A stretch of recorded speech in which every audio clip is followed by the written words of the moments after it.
And folks, welcome. We are going to jump in live here on the CRUSADE Radio Network, Mike Church Show extension here. The hearing in the House of Representatives over DOGE, subcommittee hearing over DOGE has begun.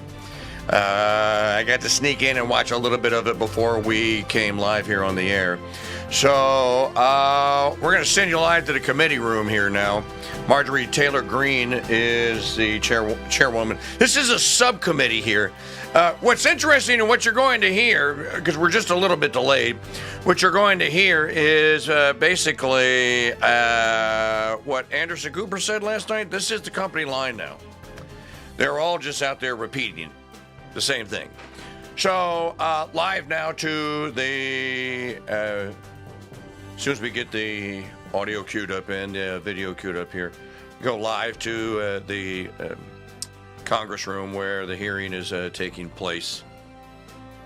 Again, this is the first DOGE hearing, and it's taking place today in the House of Representatives. So we'll take you live to this. You're going to hear the ranking member. All right, here we go. We're live. That committee, that sub. Because we're coming. On the Oversight Subcommittee on DOGE. This committee will be laser focused on bringing full transparency to waste, fraud, and abuse within the federal government and presenting the plans to fix the tremendous problems we expose. We as a country are $36 trillion in debt. That is such a stunning amount of money. It's absolutely staggering to even comprehend how we as a people, we as a country, found ourselves here. This is not a Democrat problem. This is not a Republican problem. This is an American problem. To make it clear for everyone, not only are we $36 trillion in debt, but the compounding interest on our debt is also growing out of control. Even if we decided to defund the entire federal government, we cannot escape our debt and the compounding interest owed on our debt, which grows bigger and bigger every year. In 2025, interest payments are projected to be $952 billion, which is more than our entire military budget. In 2026, it will be $1 trillion, and by 2035, $1.8 trillion. Over the next decade, total interest payments are projected to be $13.8 trillion. These interest payments don't serve a single American. They don't build a bridge, a road, provide disaster relief, or fund a single part of the behemoth that is the federal government. These interest payments pay our masters who own our debt, and the American people are in debt slavery to everyone who owns our debt. Our crippling national debt and massively growing interest on our debt will destroy us. Not destroy one political party or the other, it will destroy all of us together. It drives inflation, making life unaffordable for Americans struggling to financially survive.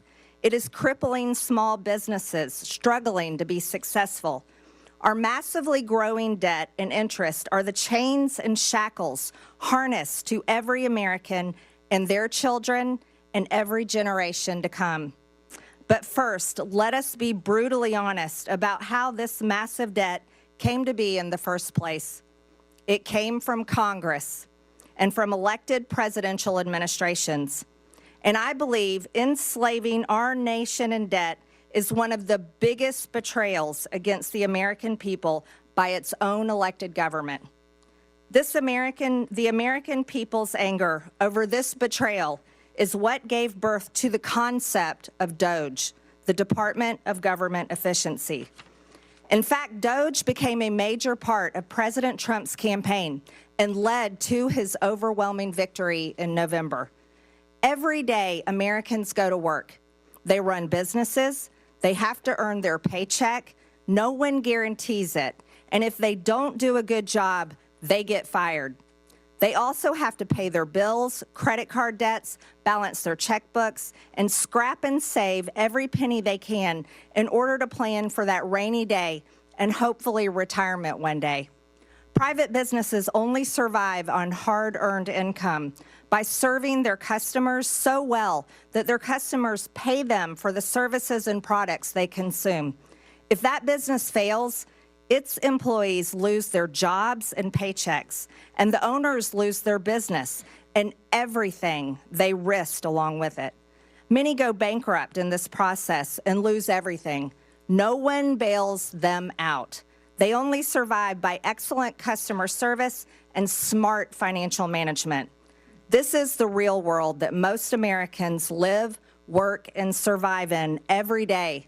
This is the pursuit of happiness, and this is how you pursue the American dream.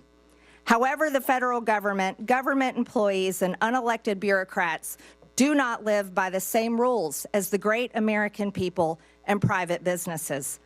The federal government's income is the American people's hard-earned tax dollars, their literal blood, sweat, and tears.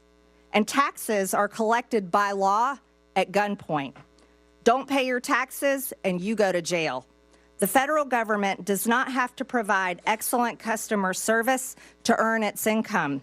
It takes your money whether you like it or not. And federal employees receive their paycheck no matter what. Whether veterans receive their benefits or not, whether your mail shows up or not, and whether your tax dollars are used to help Americans in need or are sent to foreign countries, for foreign people, for foreign causes. No matter how bad the federal government fails the American people, it still takes your money. It still pays its own federal employees, and it never, ever goes out of business.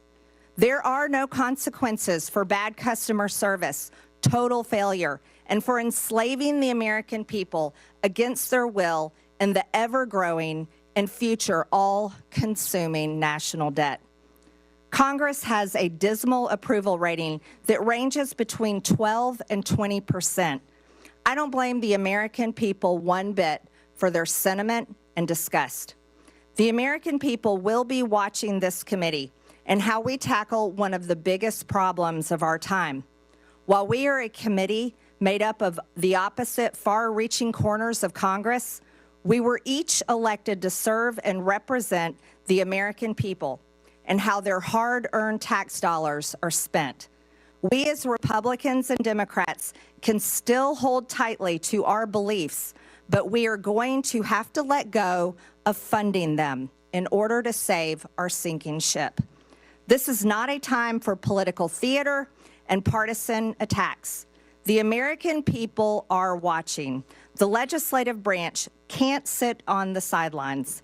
In this subcommittee, we will fight the war on waste shoulder to shoulder with President Trump, Elon Musk, and the DOGE team. This week, we turn our attention to improper payments by the federal government, including in Medicaid and Medicare. I'm looking forward to what we find out and how to solve this crisis.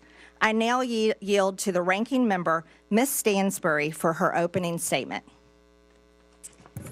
All right. Well, good morning, everyone. Thank you, Madam Chair, and welcome to the very first subcommittee on government efficiency. As was said, this committee is tasked under the Oversight Committee with ensuring that the government and the vital services that it provides, from healthcare to national security, actually work for the American people. And this is certainly a topic that we have worked on for many, many years here in the Oversight Committee, in which I personally have worked on as a former civil servant who worked at the Office of Management and Budget. And in fact, for anyone who has ever worked on these issues, you know that there is ample ground for bipartisan work to make the government work better for the American people and to ensure that it operates in a more efficient manner. And in fact, All of us here on the Democratic side are ready to roll up our sleeves and to get to work. And just last week, I had the opportunity to sit down with the chairwoman and to discuss these very issues and opportunities to work across the aisle. And like the chairwoman who shared some of her background with me, I grew up in a working family. I grew up working for small mom and pop family businesses and understand the necessity of balancing the books, making sure we can deliver, and fiscal responsibility. And that's why today's hearing is focused on making sure that the federal government is doing what it's supposed to and digging into the more than $236 billion in improper payments that we see going out the door every single year. And we need to get to the bottom of that. And we need to make sure that we're putting into place rigorous oversight and controls to prevent fraud and abuse, and of course, to go after bad actors. And that is why myself and the Oversight Ranking Member Connolly and other Democratic members of the committee sent a set of bipartisan ideas that we'd like to work on together that would root out waste, fraud, and abuse and modernize and streamline how our agencies deliver vital programs for the American people. These are programs that are important for our seniors and our families and healthcare and the education system, and we need bipartisan solutions to get across the finish line. And we've been trying over the last several years to get these ideas out of this committee, but unfortunately, the committee's priorities have been elsewhere under the current majority. So I hope we can fix that this Congress. But we can't just sit here today and pretend like everything is normal and that this is just another hearing on government efficiency. I mean, all you have to do is look across this room and see that it is not a normal hearing. Because while we're sitting here, Donald Trump and Elon Musk are recklessly and illegally dismantling the federal government, shuttering federal agencies, firing federal workers, withholding funds vital to the safety and well-being of our communities, and hacking our sensitive data systems. In fact, while we were here discussing government waste on the House floor yesterday, Elon Musk was standing behind the Resolute desk in the Oval Office with the president, and the administration was making emergency court appeals to try to unlock his team's access to the Treasury payment system, which they claim they are using to study improper payments, which is the topic of this hearing. But here's the thing. The Treasury payment system, which includes Social Security information and bank accounts for millions of Americans and data that's critical to national security and the operation of the U.S. government, and payments that go out the door annually equal to almost a fifth of the U.S. economy, is not where the payment decisions are made, because that happens inside the agencies that are currently being dismantled. And the people who actually investigate waste, fraud, and abuse at these agencies are the inspector generals, who Donald Trump fired his first week in office in a midnight massacre. So we have to ask ourselves, what is really going on here? Why did Republicans block Elon Musk from appearing before this very committee last week? Why is the administration so eager to allow Elon Musk and his hackers to have access to proprietary and private information in the Treasury payment systems? Why are our colleagues across the aisle shielding them as they are clearly breaking the law? And why is the vice president trying to rewrite the U.S. Constitution by tweet and undermine the judiciary? So obviously, we're in the Oversight Committee and we have a lot of questions, and so do the American people, especially while our colleagues across the aisle are trying to scoop up the savings from the dismantling of these agencies to pay for the largest permanent tax break in American history for billionaires and the folks that they're helping on their side of the aisle. So let me close by saying this directly to Mr. Elon Musk. We are well aware that you are eager to engage with members of Congress on social media, but we're not here to play.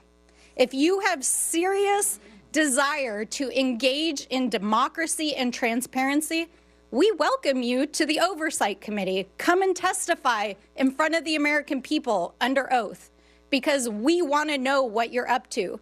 So if you're interested in talking to us, then please join us here in the People's House, in the House of Representatives. And with that, I yield back. The gentlelady yields. President Trump signed an executive order on his first day in office called Establishing and Implementing the President's Department of Government Efficiency. The EO simply renamed an office in the White House that was actually established by President Obama in 2014 called the U.S. Digital Service. President Trump can have Elon Musk into his Oval Office anytime he likes. I now recognize the chairman of the Oversight Committee, Chairman James Comer. Well, thank you, Chairwoman Green, for holding today's hearing to launch a war on waste. President Trump won an electoral landslide with a clear mandate from the American people to eliminate Washington waste and stop the theft of American tax dollars. And he is delivering on his promise. President Trump has empowered Elon Musk and DOGE to conduct a government-wide audit to identify solutions to curb waste and protect tax dollars. That's exactly what the mission of this committee is supposed to be, and I'm glad that my colleagues on the other side of the aisle have found a newfound interest in waste, fraud, and abuse. With a staggering $37 trillion in national debt, we have no time to lose. A key place to start is improper payments. Since 2003, the government has lost $2.7 trillion because of improper payments. Fraudsters, organized criminals, hostile foreign actors, and even government employees have siphoned money away from those who truly qualify for assistance. For years, Republicans and Democrats on the Oversight Committee have condemned this waste. But now that DOGE is taking real action, Democrats are choosing to defend the bureaucracy and status quo instead of standing up for the American people.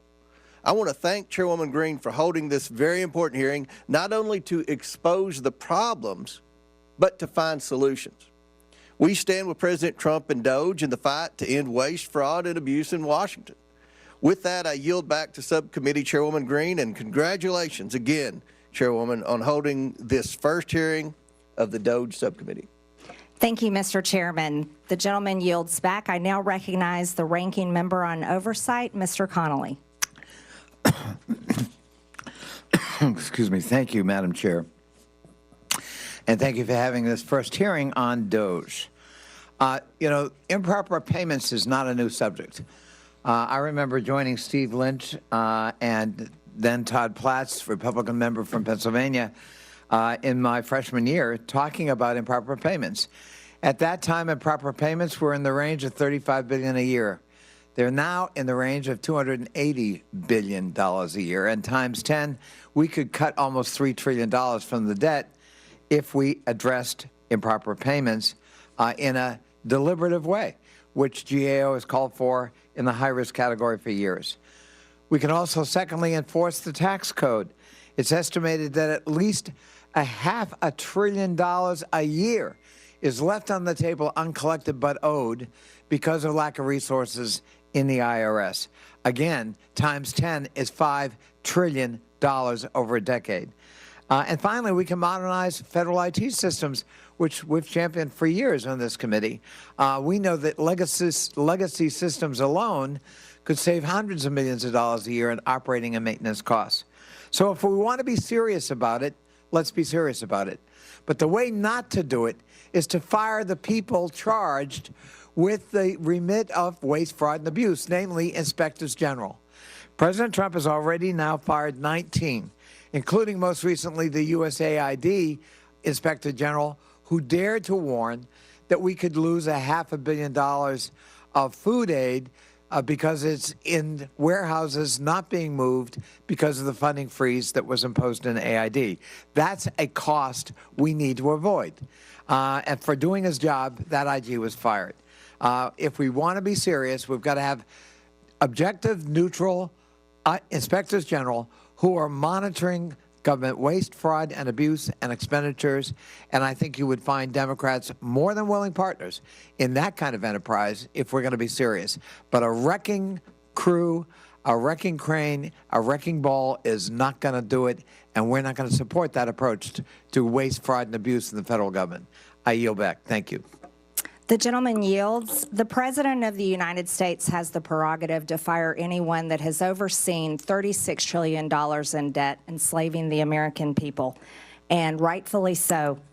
I'm pleased to welcome today's expert panel of witnesses who each bring unique experience and expertise that will be valuable to today's discussion. I'd first like to welcome Mr. Haywood Talcove, the Chief Executive Officer for Government at LexisNexis Risk Solutions, Inc. His commitment to customers' needs allows LexisNexis to develop market-leading solutions that have enabled customers to stop fraud, waste, and abuse. Next, we have Mr. Stuart Whitson, the Senior Director of Federal Affairs at the Foundation of Government Accountability. Stuart was previously a special agent in the FBI, a U.S. Army veteran, and now spends his time at FGA advocating to improve welfare, the workforce, and other policy. Next, we have Ms. Dawn Royal, a certified welfare fraud investigator in the state of Wyoming and director for the United Council of Welfare Fraud. She advocates for investigating and preventing fraud of government benefits and has done so over the past 16 years. Finally, we have Mr. Dylan Hetler-Goddett, the Director of Government Affairs at the Project on Government Oversight. Dylan leads advocacy efforts and policy reforms to a wide range of good governance. I thank each of our witnesses for being here today, and I look forward to your testimony. Pursuant to Committee Rule 9G, the witnesses will please stand and raise their right hand. Do you solemnly swear or affirm that the testimony you are about to give is the truth, the whole truth, and nothing but the truth, so help you God? I do. Let the record show that the witnesses answered in the affirmative. Thank you. You may take a seat. We appreciate you being here today and look forward to your testimony. Let me remind the witnesses that we have read your written statement and it will appear in full in the hearing record. Please limit your oral statement to 5 minutes. As a reminder, please press the button on the microphone in front of you so that it is on and the members can hear you. When you begin to speak, the light in front of you will turn green. After 4 minutes, the light will turn yellow. When the red light comes on, your 5 minutes have expired, and we would ask that you please wrap up. I now recognize Mr. Talcove for his opening statement. Chairwoman Green, Ranking Member Stansberry, and distinguished members of the committee, for over a decade, a silent war has been waged against American taxpayers, not with bombs or guns, but with data and technology. Outdated government systems permit criminals to access unlimited sums of money. During the pandemic, they stole $1 trillion. 70% of those dollars went overseas. Shockingly, it's just not criminals exploiting the system. It's the flawed system itself acting as the accomplice. If left unchecked, the U.S. government will continue to lead the world in funding cyber criminals. This is a data and technology problem, and it demands a data-driven response. Criminal syndicates have turned benefit programs into their personal ATM machines, exploiting those in need who wait months for benefits that may never come. These ruthless crooks use our money to fund child trafficking, disperse drugs in our communities, and terrorism. For years, criminal networks have stolen personal information from the public and private sector. They exploit real identities to manipulate antiquated government systems, siphoning off billions in taxpayers' hard-earned money. We continue to pay benefits to deceased and incarcerated individuals, direct money to bad actors flagged on the do not pay list, and overlook duplicate Social Security numbers by not following best practices. During the pandemic, a simple cross-check of PPP loan recipients against IRS records would have exposed massive fraud and prevented payments to transnational criminals who sold their quote-unquote sauce on the dark web. To stop this, we must reclaim control of our systems, not just from the criminal syndicates, but the flawed systems enabling them. Smarter technology, data, and identity verification are not optional. They are necessities to protect taxpayers and ensure aid reaches those who truly need it. Now, The use of AI is fundamentally changing society, but in the hands of criminals, it has become a weapon.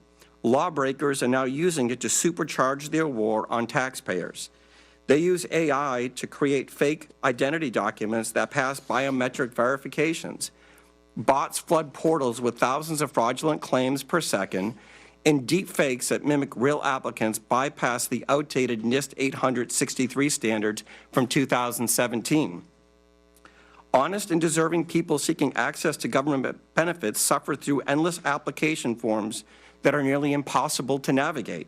But criminals from Russia, China, and Romania gain access with ease. The private sector has fraud rates below 3%. Meanwhile, the public sector operates at a 20% fraud rate. The solution is clear. It's already used every day to protect consumers. You seamlessly interact with your bank through an app that verifies your identity in milliseconds. There's no excuse for the government to lag if we do the following. Number one, implement identity verification on the front end. Criminals should never receive a dime. Eliminate self-certification. No more honor system for billion-dollar programs. And continuous auditing. Keep verifying because criminals never stop adapting. Pay and chase does not work. Of the $250 billion stolen in pandemic unemployment fraud, less than $5 billion has been recovered. The idea in government that you cannot have speed and security is fiction.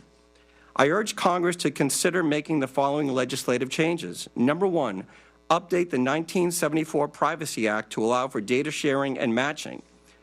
Number two, fund a budget for fraud prevention in each appropriation bill. The USDA spends 1/20th of 1% on fraud prevention. Mandate that individuals caught stealing from entitlement programs pay hefty fines and are removed from the program permanently. And finally, eliminate broad-based categorical eligibility. This committee has a choice: continue losing this war against criminal cartels and nation states, or fight back and save $1 trillion annually. Fraud prevention is not benefit prevention. It's the key to ensuring that every dollar reaches those who truly need it. Hardworking Americans rely on these programs not just to survive, but to build better lives for their families. When criminals exploit the system, they just don't steal money, they steal opportunities. Stopping fraud isn't about denying benefits, it's about protecting them. This crime has two victims. The first are the taxpayers, and the second are those seeking benefits. The fraudsters, cartels, and criminal syndicates are watching this hearing, I'm sure of it. It's time to show them that America will not fund its own destruction. Thank you, and I look forward to your questions. Thank you, Mr. Talcove. I now recognize Ms. Royal for her opening statement. Good morning, Chairwoman Green, Ranking Member Stansberry, and committee members. My name is Dawn Royal. I'm a certified welfare fraud investigator, two-term past president, and a current director of the United Council on Welfare Fraud. The United Council on Welfare Fraud is a national professional organization dedicated to protecting the integrity in our nation's public assistance programs. We are the only national organization singularly focused on the detection, prevention, and prosecution of welfare fraud. For too long, agency bureaucrats have pitted citizens' access to welfare programs against the integrity of those programs. Access versus integrity should never be an either-or dichotomy. We can all agree that access to public assistance is crucial. America's citizens should not be hungry or deprived of medical care because of their inability to pay. However, making sure vulnerable citizens have access to these welfare programs should not mean that we simply turn a blind eye to integrity. We do not pursue the prevention, detection, and prosecution of if we do not pursue the prevention, detection, and prosecution of fraud, taxpayers become the victims as the welfare programs become slush funds for anyone wanting to supplement their income with SNAP benefits, absolve themselves from the financial responsibility of medical bills, and using Medicaid to further taxpayer exploitation by taking advantage of cash assistance, energy assistance, child care, and other social welfare programs. One example of a welfare fraud is a case that I investigated that was criminally prosecuted last year. The applicant mother failed to disclose her children's father as well as his employment and income on multiple applications she submitted for Medicaid, SNAP, and low-income energy assistance. The co-defendant father worked a steady job, earning a six-figure salary, and provided an enviable lifestyle for his family, including vacations, luxury vehicles, snowmobiles, motorhomes, lavish gifts, including one from the wife to the husband, which was a $1,200 bottle of bourbon. Evidence we presented at trial included a candidate registration forms filed by the defendant father when he ran for town council and later mayor of the town where he declared he lived at the same address provided by his wife on her public assistance programs. This was a case of greed, but it emphasizes how easy it was for these criminals to make false statements on applications in order to receive benefits from multiple programs that they were never eligible for. I could spend the rest of my day providing countless examples of how taxpayer-funded programs are exploited, and the message would be the same. Investigators continue to be hamstrung by antiquated regulations, conflicting directives from federal agencies, and the lack of access to technology.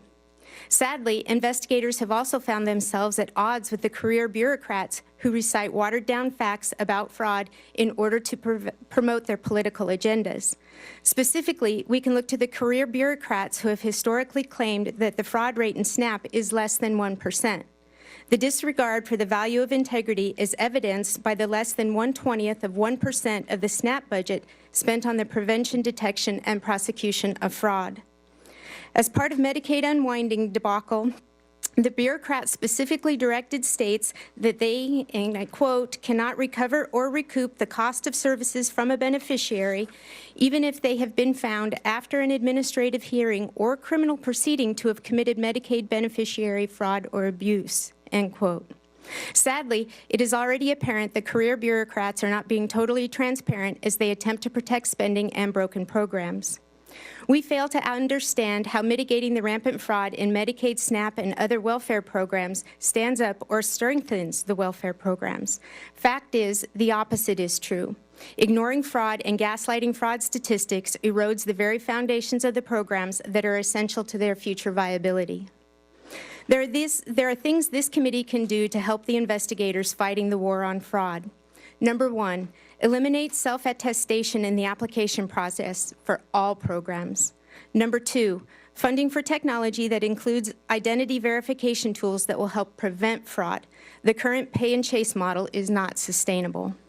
Number three, immediately implement the National Accuracy Clearinghouse, the NAC, that will provide data to states to prevent duplicate participation in all of the social welfare programs. And four, allocate direct funding with mandates restricting the use of the funding to the prevention, detection, and prosecution of fraud. In closing, we're at a crossroads. Those of us who have firsthand knowledge of the degree in which public welfare programs are being attacked know that reform is absolutely necessary. Reform to the recipient application process, the billing process in Medicaid, and how SNAP benefits are processed, and how providers and retailers are authorized. We thank you for the opportunity for UCOF to participate in this hearing. We feel that the investigators who are on the front lines fighting the daily battle against the war on fraud need to be at the table and participating in the development of action plans that will make a difference in protecting the programs and defending the taxpayers.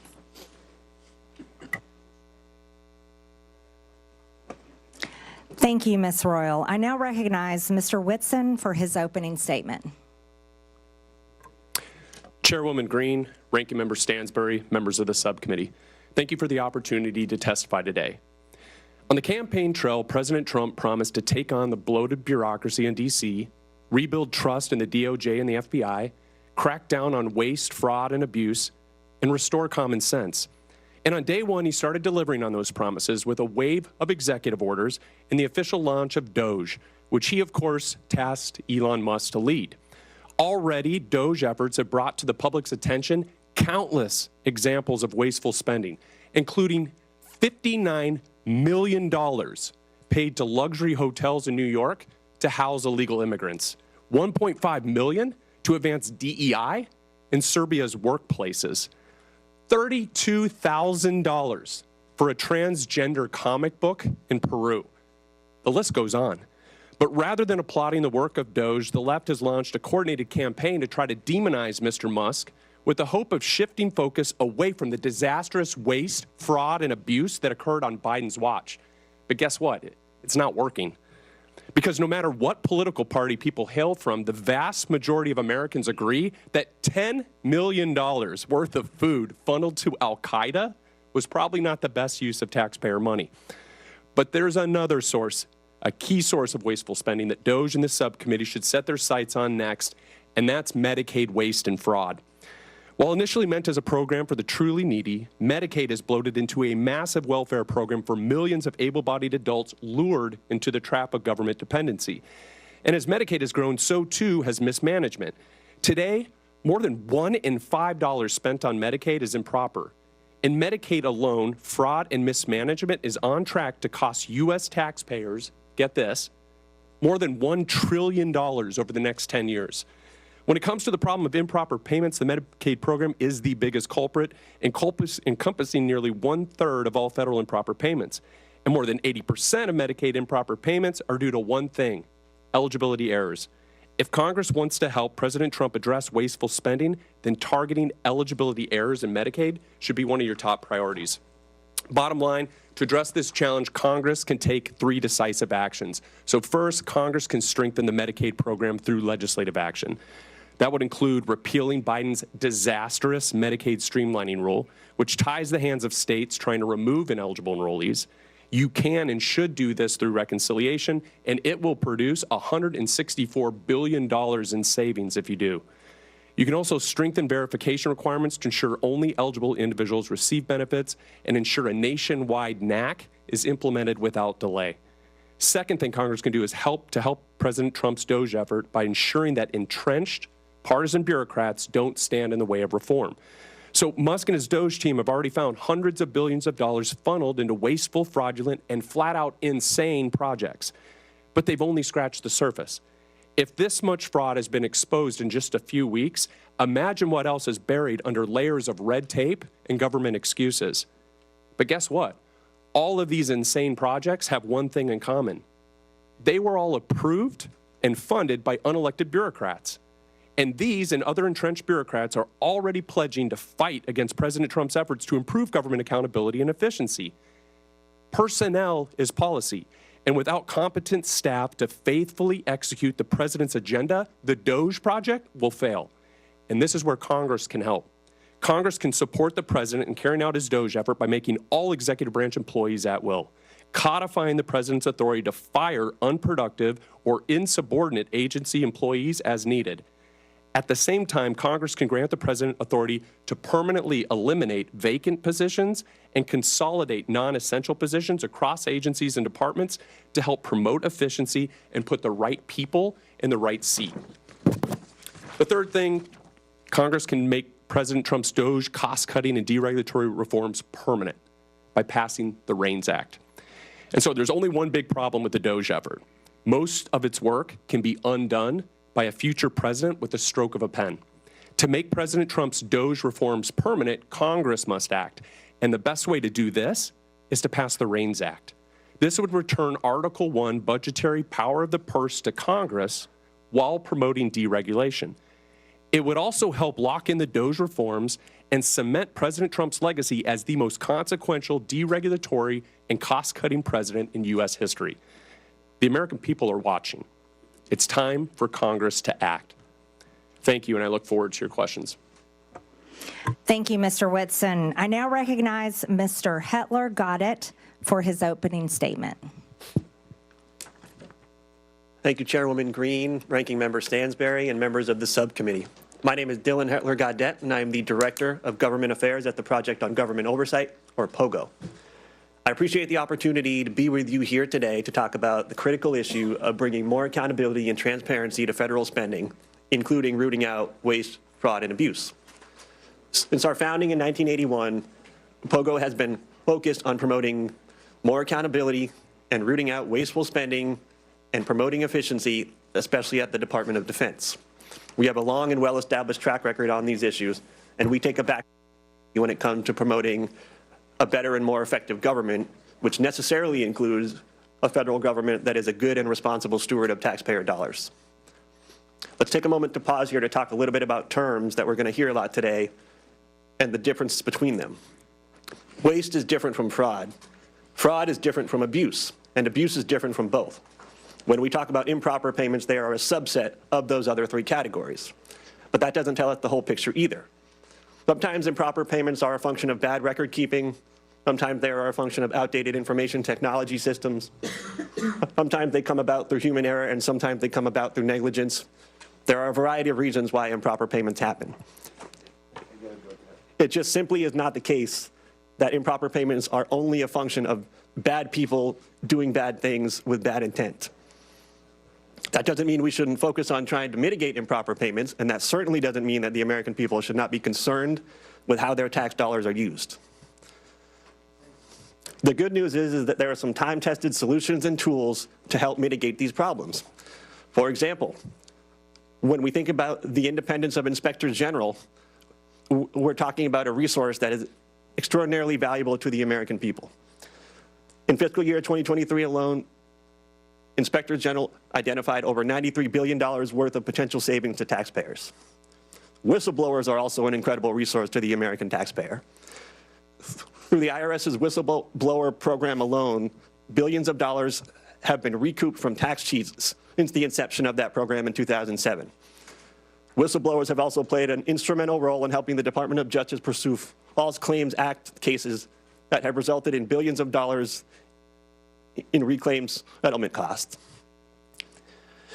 It seems to me that if an administration were serious about wanting to root out waste, fraud, and abuse, they would support and resource whistleblowers and inspectors general. They would not demonize them, and they would certainly not fire them en masse in an unlawful midnight purge. There are other reforms we can think about too, reforms that are more technical, but just as important. Key statutes such as the Federal Funding Accountability and Transparency Act, the Data Act, and critical platforms like usaspending.gov were really important improvements and innovations when they came about, but they are in need of overhaul and reform. Currently, the status quo is that we have an extraordinarily hard time tracking federal dollars from end to end.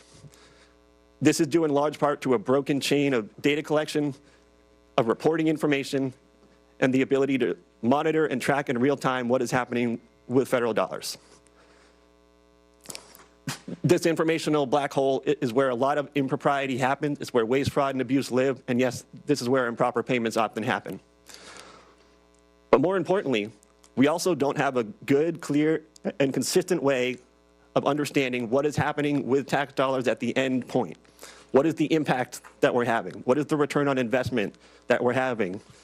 We now have an annual budget of close to $7 trillion a year.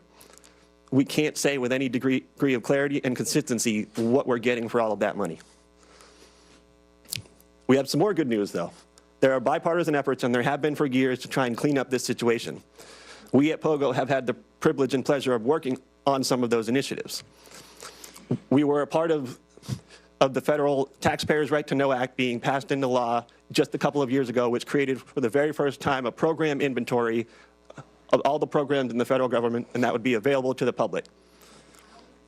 We have worked with a member of this very committee, the House Oversight and Accountability Committee, to introduce a piece of legislation that would bring more transparency to federal subaward reporting. We have supported and endorsed multiple pieces of legislation that take direct aim at the improper payments issue. We also have additional ideas that don't yet have congressional champions. One proposal is to clean up and modernize and standardize the award descriptions that are available in USA Spending to make them more useful and relevant. We have another proposal to harmonize the amount of data and information we collect between contract spending and non-contract spending. We stand ready, willing, and able to work with anybody who wants to work with us on these common sense solutions. Lastly, I want to put in a quick word for Congress. Yeah. And specifically, I want to The gentleman's time has expired. Apologies. Yes. I can't see the flashing light. That's okay. Thank you, Mr. Hetler. Got it. We appreciate your testimony. I now recognize myself for 5 minutes of questions. I'd like to thank our witnesses today for your testimonies and the suggestions that you have brought before this committee. I'd also like to thank Chairman Comer for this opportunity to chair the Historic Oversight Subcommittee on DOGE. Americans are shocked to learn that $2.7 trillion of their hard-earned tax dollars have been stolen or wasted in improper payments since 2003. You see, in the private sector, companies can't continue to run if they keep employees that allow waste and abuse with their resources. But that has continued for decades here in the federal government. Mr. Talcove, do private sector companies have a lower rate of improper payments than the federal government? Yes, the fraud rate that the criminals are taking advantage of in the public sector is around 20%. In the private sector, it's around 3%, and it's really because the tools that are used in the private sector aren't used in the public sector. Front-end identity verification, self-certification, and then finally making sure that individuals are who they say they are. If we start using these tools, you will see the fraud rate go down dramatically, because for the most part, this fraud isn't taking place by real individuals. It's individuals whose identities have been stolen on the dark web. They use that information pretending to be somebody else, and because of the antiquated systems, processes, and technologies in place in government programs, they're able to steal at scale. Right. So, Mr. Talcove, we would say that private companies that pretty much have to exist on a 20% profit rate, they are not allowed. They can't continue to be successful if they were to allow their customers' data to be stolen like that and used by criminals. However, the federal government, who can continue printing checks and continue in operation, never fixes its problems because it can't be forced to go out of business. Would you agree with that? Yes or no? Yes. One of the things I noticed during COVID was the criminals learned that government was the mark because it never runs out of money. And they focus on it at scale, and then the likelihood of getting caught is virtually zero. I think it's outrageous for Americans to know that their identity can be stolen and then used for child trafficking, drug trafficking, and terrorism, like you stated in your opening statement. Ms. Royal, your testimony states that many programs operate under essentially an honor system in which applicants need not verify their identity, income, residency, or other key eligibility factors. You call this a trust everyone instead of a trust by verify approach. Does this mean the federal government in some states are giving out billions of dollars to individuals without verifying who they are or whether they meet program eligibility requirements? Yes, ma'am, that's correct. That's outrageous. Do states have enough incentive to prevent fraud and to recover improper payments? No, and in fact, states are hesitant to spend their state dollars to protect federal dollars. Would greater investment in program integrity efforts yield a positive return for taxpayers? Yes, it could easily be self-funding. Amazing. Mr. Whitson, your testimony states that both the Biden and Obama administrations issued rules and guidance that made it harder for states to verify eligibility for Medicaid. You say that repealing Biden's Medicaid streamlining rule would save $164 billion over 10 years because the rule restricts eligibility verification that states can perform. Can you explain why this rule is so costly? Yeah, so the rule does a number of things, but for instance, it prohibits states from verifying eligibility more than once a year. So for non-disabled folks to just go in and look and say, hey, are you still eligible for the program? It says you are forbidden from doing that any more often than once a year. And so obviously people's lives change, and so they may become ineligible, and so it's designed to keep them on the program. Another thing, it prohibits in-person or phone interviews to verify their identity. So people apply for it, and then the person on the other end says, well, I just want to call and make sure this is a real person, not someone in another country or whatever. The rule prohibits that. And so there's a number of other provisions. It also opens a lengthy reconsideration periods, and this is where illegal immigrants are able to obtain the benefits. And so basically it says once you get these benefits, you can't interfere with it for a 90-day period or longer. And so there's a number of horrible things. But. So we can't verify if someone is illegal or legal receiving benefits. Just to correct that, yes or no? You have to wait a state has to wait at least 90 days. And actually what we're seeing is it's led some states to wait as long as 13 years. And so on the program. Unbelievable. My time has expired. Thank you very much. I now recognize Mr. Lynch from Massachusetts for 5 minutes. Thank you very much, Madam Chair. First of all, let me congratulate you and also Ms. Stansbury on your new positions. And I want to thank the witnesses for your testimony. We've already heard some good ideas about how to work together. And Mr. Hetler-Gaudette, I, for one, would be most open to working with POGO and trying to work on some of the legislative ideas that you have to actually get at some of this waste, fraud, and abuse. Since this is my first opportunity to speak in this new subcommittee as the representative for the 8th Congressional District in Massachusetts, I want to first of all make clear that my primary purpose in seeking appointment to this subcommittee is for the singular and sacred purpose to defend our democracy, which I believe is under attack in this country, and to uphold my oath to support and defend the Constitution against those who might secretly or openly seek its destruction. Make no mistake, this is a moment for representative democracy. This is a test of our resolve. In the coming days and weeks, we will all get to decide whether we stand with a couple of billionaires who, despite their own financial successes, still harbor such grievances in their hearts that after all that democracy has provided to them, they remain animated by the desire to dismantle this democratic government and to punch down at some of the weakest and most vulnerable in our society. Two men who clearly understand that the easiest way to incite large numbers of people is to use social media to exploit the dynamic forces of hatred and fear. Madam Chair, if we're going after waste, fraud, and abuse, let's start with abuse. Abuse of power. As of yesterday, there were 55 lawsuits under consideration by the federal courts across our nation as a result of Elon Musk's and President Trump's unlawful acts. Many of those lawsuits have already been sustained by the federal district courts and orders have been rendered to undo those unlawful acts. But this is just the beginning, and Congress has an important role to play, and I, for one, look forward to that opportunity. This is a moment of great consequence for our country and for our democracy, and I remain grateful to the good people of the 8th Congressional District of Massachusetts who sent me here. Mr. Hetler-Gaudette, again, happy to join you on some of your efforts. POGO has worked very closely with our IG community, is that right, the Inspectors Generals? Yeah, that's correct, Congressman. I know your work is very much similar to what we ask our Inspectors Generals to undertake. I want to ask you, what do you think? So in the most recent report from the Inspector Generals, and this is the Council of the Inspector Generals, a nonpartisan group on integrity and efficiency in government, they identified more than $93 billion in potential savings. So the first thing that President Trump did coming into office was to fire 17 agency inspectors general.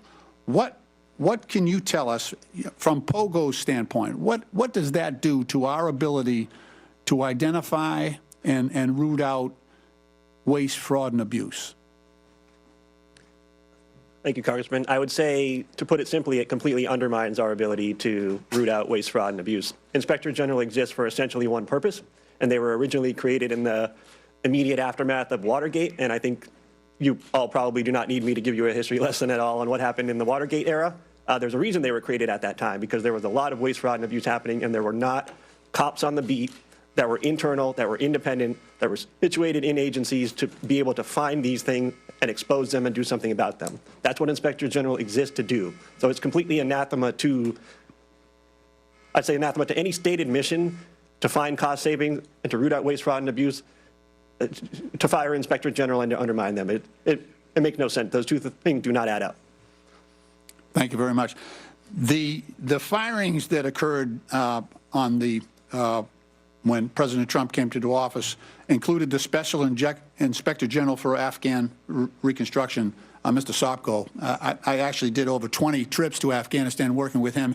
He actually uncovered $4 billion in savings in rooting out American taxpayer waste being conducted in Afghanistan. The IG at the Department of Defense, the agency. The gentleman's time has expired. Okay. Thank you, Madam Chair. I yield back. Thank you. Okay, Appreciate thank you. that. Thank you. I now recognize the gentleman from Texas, Mr. Cloud.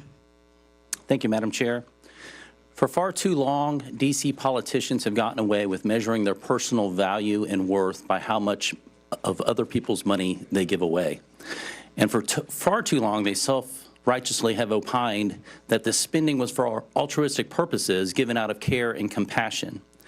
For far too long, they've been more concerned with looking like they cared than having enough care and concern to actually do the due diligence to ensure that the tax dollars were being used wisely and effectively. And for far too long, those of us who've worked to uncover waste, fraud, and abuse have had to deal with what amounts to an unconstitutional fourth branch of permanent bureaucracy that has too often worked to ignore, obfuscate, delay, and frustrate our efforts to bring transparency and oversight. Over the last few weeks, the DOGE effort has begun to uncover not only how massive the waste, fraud, and abuse is, but also the extent at which D.C. politicians and too many obstinate bureaucrats have coordinated to create what is essentially the largest money laundering scheme in history. And while Americans have been working to make ends meet, they have been using taxpayer dollars to fund unnecessary, egregious, and even evil things here at home and around the world. Thankfully, in DOGE, we have a president bringing the leadership needed and a focused effort, along with the talent, technology, tools, and transparency to this waste, fraud, and abuse. And to those who would stand opposed to this effort, I would just point out, while it's understandable to find waste, fraud, and abuse that has grown and metastasized in this government even over decades, certainly accelerated over the last few years, to continue to protect it is corruption. I want to thank the chair for beginning this war on waste on this side of Pennsylvania Avenue and bringing together this committee. This effort is so important as we work to relieve the Americans, people of this burden of waste, fraud, and abuse. Mr. Talcove, you mentioned in your written statement and talked about it in your statement at the beginning that this waste, fraud, and abuse is a national security threat. And certainly one of the challenges facing us, it is a national security threat, is our fiscal situation. And so we have got to find ways to find savings to the American people in order to bring confidence to the bond markets, to put our country on a fiscal footing, and to reverse the curse, so to speak, that we are placing on our children and our grandchildren. You mentioned a couple threats, though. You mentioned internal threats. You said that these cases involve government employees, individuals entrusted with administering benefits who, instead of using their positions to approve fraudulent claims, override security controls, or even sell sensitive claimant information for profit. Now, this is not every federal employee for sure, but within the context of people who are trying to give their best effort, we have an internal threat. But you also mentioned transnational fraud rings, terrorist organizations, nation states, North Korea, nuclear weapons programs funded by our tax dollars, China, Nigeria, Iran, Romania, Russia, not our friends necessarily that are being funded by taxpayer dollars. Could you give us some examples of how this is happening? Yeah. So when you think about what happened during the pandemic, $1 trillion was stolen. 70% of that money went overseas. And I can give you some examples. In a Western state, they had more people applying for unemployment insurance benefits than they had individuals over 18. The people that were stealing the money from Romania were using it to facilitate other fraud schemes that include fentanyl, that include doing things to impact our democracy. On the insider threat, right, the first thing you have to say, and my dad was a public servant, is 99% of people that work in the public sector are honest, hardworking individuals. But there are some, And what you need is data and technology to root that out. There were examples during the pandemic. There were some examples even of last week where people got into the Medicaid system in a western state and stole $50 million in less than 4 months. So you have to have these controls in place, right? These aren't individuals stealing, Mr. Cloud. These are organized criminal groups, both domestic and transnational. That, as you mentioned, taxpayers are being forced to fund the demise of our own country. Mr. Whitson, I wanted to ask you, because there's a lot of talk about reconciliation right now. You mentioned Medicaid and what could be done to bring a pretty substantial amount of savings, and this is without affecting those who truly need Medicaid and for what the purpose of the program was extended for. Now, The gentleman's time has expired. Does the witness want to answer the question? No, only to say that, yes, there's a tremendous amount of savings that can be found from the streamlining rule, but also work requirements in the program is another big area that can be done in reconciliation, and that could save a significant amount as well, $241 billion in federal spending over 10 years. Thank you. Thank you. Thank you, Madam Chair. You're welcome. I now recognize the gentleman from California, Mr. Garcia. Well, thank you. Thank you to all of our witnesses for being here. And I want to just start off by making something clear. I think we're all here to fight against the lies, the corruptions, and the attacks on our social safety net. Now, we should in no way be cooperating with House Republicans who want to shut down the Department of Education and destroy Medicare and Medicaid. And we should not stand by as the richest man on the planet gives himself. Whenever Gary Gensler, former chairman of the SEC, also unelected, was lawlessly thwarting the development of financial markets, particularly in the crypto space, by lawlessly pursuing regulation via enforcement. They were nowhere to be seen because they don't care, because all of those things benefited their side of the aisle at the expense of ours. And perhaps that's also why they don't seem to be very interested in rooting out improper payments from our federal government. If you wonder why so many people are cynical about American politics, this is it. This is exactly why. The reality is that Elon Musk serves as an employee of the president, and we were given a massive mandate to carry out what he's been doing. His job is to carry out the will of the American people as expressed through the executive. That's exactly how the Constitution is supposed to work. The Constitution did not create an unelected, unaccountable fourth branch of government in the administrative state. The American people know this. My colleague Brian Jack discussed some of the opinion polls recently. We are doing, and President Trump is doing, exactly what he was elected to do. And that's why he's polling at a 53% approval rating, higher than he was at any point during his first administration. Even Elon Musk and his DOGE efforts now are polling at a 49% approval rating, which, just to point out, is 16 points higher than President Biden was polling at whenever he finished his term in office. The Democrat Party has for decades systematically grown and weaponized the administrative state against the American people, and the American people have had enough of it. Right now, we're talking about $2.7 trillion in improper payments since 2003.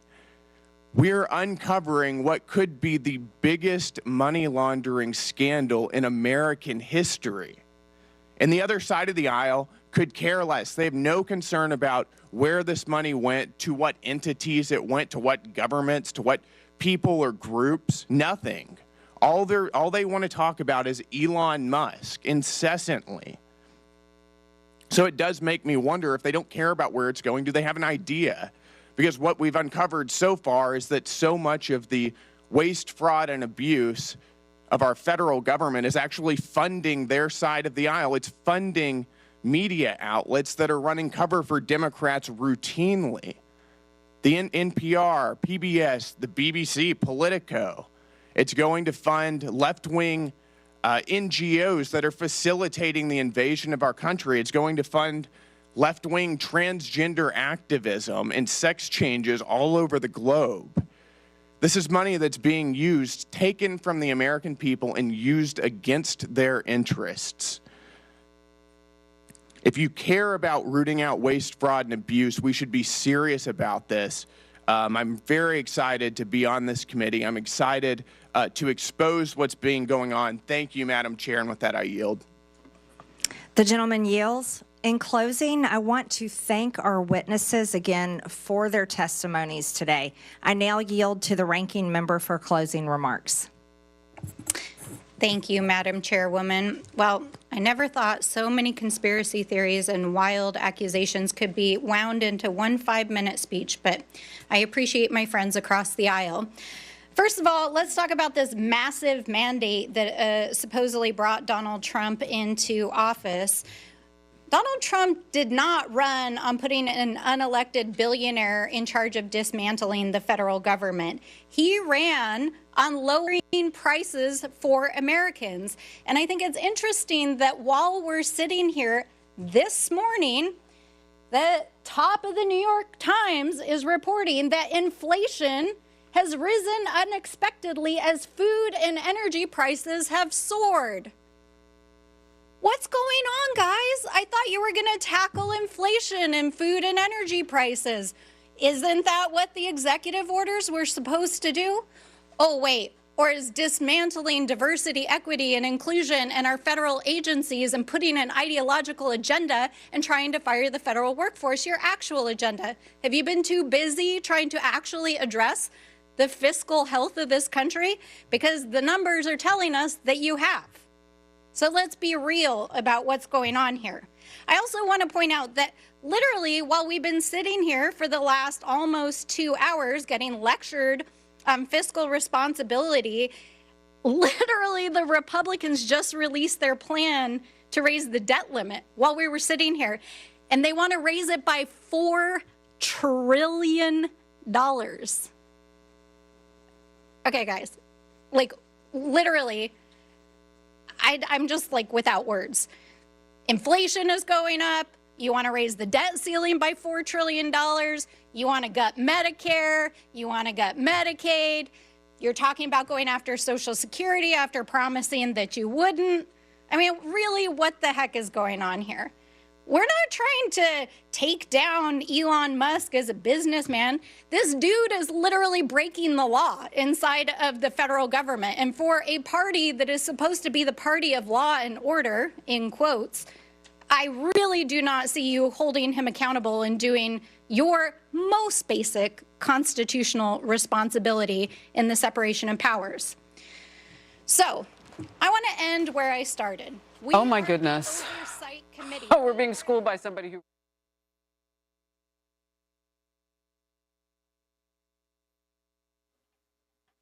Yeah, if Harris Faulkner hadn't jumped in on that, I was getting ready to jump in on this Stansberry witch, whatever this woman is.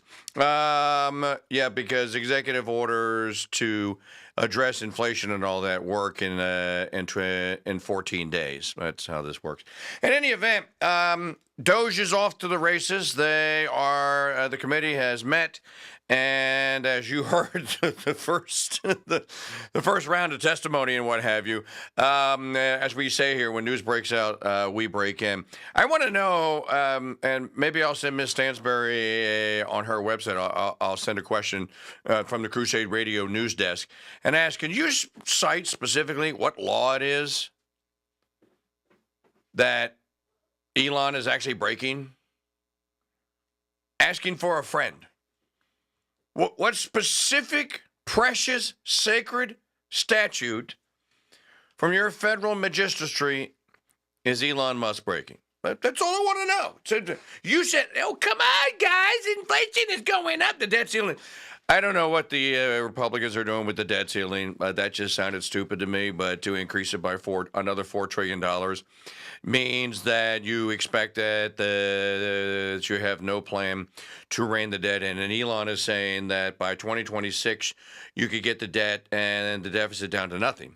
So that tells me you want to go $4 trillion, or you're just not. I'll actually will agree with her on that. Scratching my head, going like, why? Why, Santa? Why? In any event, I want to thank all of you for watching and hanging out in the chat rooms at crusadechannel.com/chat and watching on the YouTube. If you were a new listener, just happened to stumble on because I changed the title to be more reflective of the great TV show Supernatural. When certain witnesses were up there, they were practicing douchery, and one of the members of Congress was an actual douche nozzle.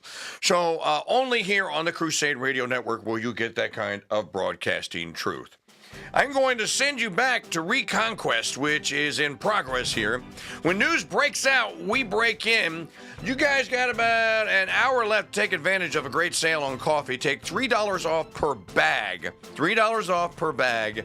Use the coupon code LORDS, LOURDES, in our store at shop.mikechurch.com. That's shop.mikechurch.com. Coupon code LORDS. 1 hour and 3 minutes to use that coupon. Thanks for watching. God bless you and Mary keep you.